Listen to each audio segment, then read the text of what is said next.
Welcome Bangalore to Salem foods. இன்றைக்கி பார்க்க போகிற ரெசிபி என்னன்னா சீரக மல்லி வடக தொக்கு. சீரகமும் வடகமும் மல்லியும் சேர்ந்து இந்த ரெசிபிக்கு அவ்வளோ ஒரு டேஸ்ட் கொடுக்குது. சாதத்தில் போட்டு பிசைஞ்சு சாப்பிடும்போது 2 தட்டு சாப்பிட்லாம் போல் தோணும். அந்த அளவுக்கு டேஸ்ட் வேறு லெவலாக இருக்கும். இது எப்படி செய்கிறதுன்னு வாங்க பார்க்கலாம். பெங்களூர் டு சேலம் ஃபுட் சேனலுக்கு ஒரு சப்ஸ்கிரைப் பண்ணிவிட்டு ஒரு லைக் கொடுங்க. இதுக்கு தேவையான பொருட்கள் பார்க்கலாம். இதுக்கு நான் சின்ன வெங்காயம் 100 கிராம், பெரிய வெங்காயம் ஒரு 100 கிராம், ஒரு எலுமிச்சப்பழம் அளவு ஒரு புளி, அதாவது அதை விட கொஞ்சம் சின்ன புளி, அவ்வளோதான். புளி தூக்கலாக இருக்க வேண்டாம். தக்காளி பழம் ஒரு 4 தக்காளி பழம், மல்லி ஒரு 2 ஸ்பூன் அளவு, 1 ஸ்பூன் அளவு சீரகம், வடகம் இந்த அளவு எடுத்துக்கிட்டால் போதும். பூண்டு ஒரு 15 பல் பூண்டு எடுத்திருக்கேன். மீதி இன்க்ரீடியன்ட்ஸ் போடும்போது பார்த்துக்கலாம்.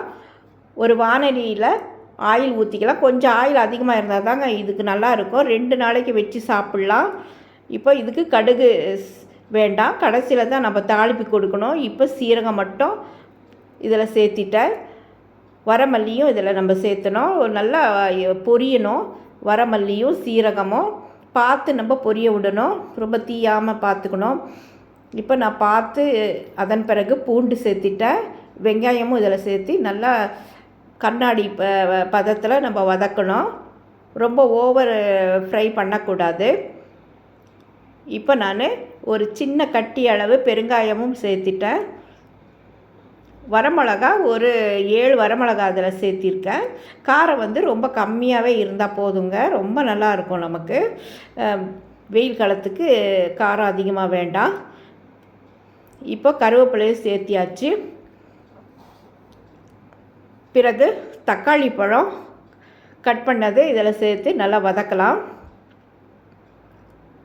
நல்லா வதங்கணுங்க. அதன் பிறகு இதோட புளியும் சேர்த்தணும். இந்த தக்காளி பழம் கொஞ்சம் அதிகமாக சேர்த்தணும். புளி கொஞ்சம் ஓரளவு அதிக தூக்கலாக இருக்கக்கூடாதுங்க. புளி எல்லாம் மிதமாக இருக்கணும். அதனால் நான் பிச்சு போட்டுட்டேன் இதில். ஏன்னா நம்ம முழுசாக இருந்தால் அரைப்படும்போது அது முழுசாக கூட அது எங்கேயாவது தங்கிடும். அதனால் நம்ம பிச்சு போட்டால் அது எல்லாமே அரைப்பட்டுடும். இப்போ நான் அதையும் எண்ணெயில் வதக்குறேன்.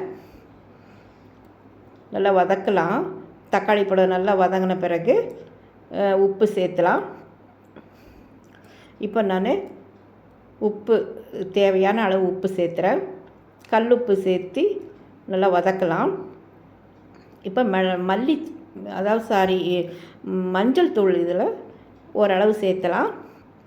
சேர்த்து நல்லா வதக்கலாம். அதையும் கலந்து விட்டுடலாம். கலந்து விட்டுட்ட பிறகு தண்ணி ஊற்றணுங்க. மூழ்கிற அளவு தண்ணி ஊற்றினா போதும். அதன் பிறகு மூடி போட்டு மூடிடலாம். இது நல்லா வேகட்டும்.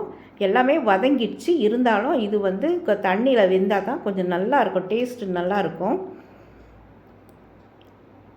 இப்போ நான் ஒரு மூடி போட்டு மூடிடுறேன்.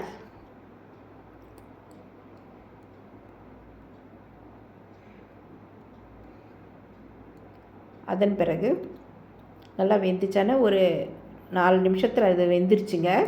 இப்போ பார்த்து இதை ஆற விடணும். இதை நம்ம மிக்ஸி ஜாரில் அரைச்சிக்கலாம். எல்லாம் வெங்காயம் எல்லாமே முழுசாக தான் போட்டிருக்கிறேன். நான் அறுத்து போடலை. பெரிய வெங்காயம் தான் கொஞ்சம் ஸ்லைஸாக கட் பண்ணியிருந்தேன். அதனால் நம்ம அரைச்சிக்கலாம். வரமிளகாலாம் முழுசாக இருக்கிறதால நம்ம அரைச்சிக்கணும். அதாவது கொரப்பாக அரைக்கணுங்க. ரொம்ப நைஸாக அரைக்கவே கூடாது. நம்ம சாப்பிடும்போது அந்த சீரகமும் மல்லியும் தெரியணும். இதுதான் மல்லி, இதுதான் சீரகம்னு நம்ம வாயில் தெரியணும். அதுபோல் நம்ம அரைக்கணும். அது நல்லா அரைச்சிட்டு பாருங்கள் எப்படி கொரப்பாக அரைச்சிருக்கிறேன். பார்த்தா மல்லியே தெரியும், துகளாக தெரியும். அந்த அளவுக்கு நம்ம அரைக்கணும். அப்போ தான் டேஸ்ட் நல்லா இருக்கும். இப்போ அதே வானலிலே வாஷ் பண்ணிவிட்டு நான் கொஞ்சம் ஆயில் ஊற்றுறேன். ஆயில் ஊற்றிட்டு சிறிதளவு கடுகு போட்டால் போதும். ஏன்னா வடகத்தில் கடுகு இருக்குது. இருந்தாலும் நம்ம இதுக்கு கொஞ்சம் போடணும். வரமிளகாவும் போட்டாச்சு, கருவேப்பிலையும் போட்டு அதன் பிறகு வடகத்தையும் இதில் சேர்த்திடலாம். இந்த அளவு வடகம் போதுங்க இந்த தொக்குக்கு. நிறைய தொக்கு செஞ்சால் இன்னும் நிறைய போடுங்க. இப்போ நல்லா வதக்கிடலாம். நம்ம பெருங்காயத்தூள் ஆல்ரெடி கட்டி பெருங்காயம் போட்டதுனால தேவையில்லை. அவ்வளோதாங்க. நம்ம அரைச்சி வச்ச விழுதை இதில் சேர்த்து நல்லா கலந்து விட்டுடலாங்க. அவ்வளோதாங்க. அருமையான சீரகம் மல்லி வடகத்தொக்கு ரெடி ஆயிடுச்சு. சூப்பராக இருக்குங்க. இது போல் நீங்கள் கண்டிப்பாக செஞ்சு சாப்பிட்டு பாருங்கள். வெளியே எங்கேயாவது போகிற மாதிரி இருந்தால் இந்த மாதிரி தொக்கு செஞ்சு எடுத்துகிட்டு போங்க. சாதம் மட்டும் எடுத்துகிட்டு போனால் போதும். இது சப்பாத்திக்கு கூட தொட்டுக்கலாங்க. அருமையாக இருக்கும். காரமெல்லாம் மிதமாக தான் இருக்குது, புளியும் மிதமாக இருக்குது. அதனால் சூப்பர் அவ்வளவு சொல்லவே முடியாதுங்க. அந்த அளவு டேஸ்ட்டாக இருக்குது. நான் எப்படி போட்டிருக்கேன் அந்த அளவு போட்டாவே போதும். பெங்களூர் டு சேலம் ஃபுட் சேனலுக்கு ஒரு சப்ஸ்கிரைப் பண்ணிவிட்டு ஒரு லைக் கொடுங்க. கண்டிப்பாக உங்களுக்கு பிடிச்சிருக்கும்னு நான் நினைக்கிறேன் இந்த ரெசிபியை. இதை சூடான சாதத்தில் போட்டு சாப்பிட்டு பாருங்களேன். இப்போ நான் சாப்பிட்டு பார்த்தேங்க, அப்படி இருந்தது. தேவாமிர்தமாக இருந்ததுங்க. ரொம்ப காரம் இல்லை, புளிப்பு இல்லை. அப்பா அவ்வளவு நல்லா இருந்தது. தேங்க்யூ ஃபார் வாட்சிங்.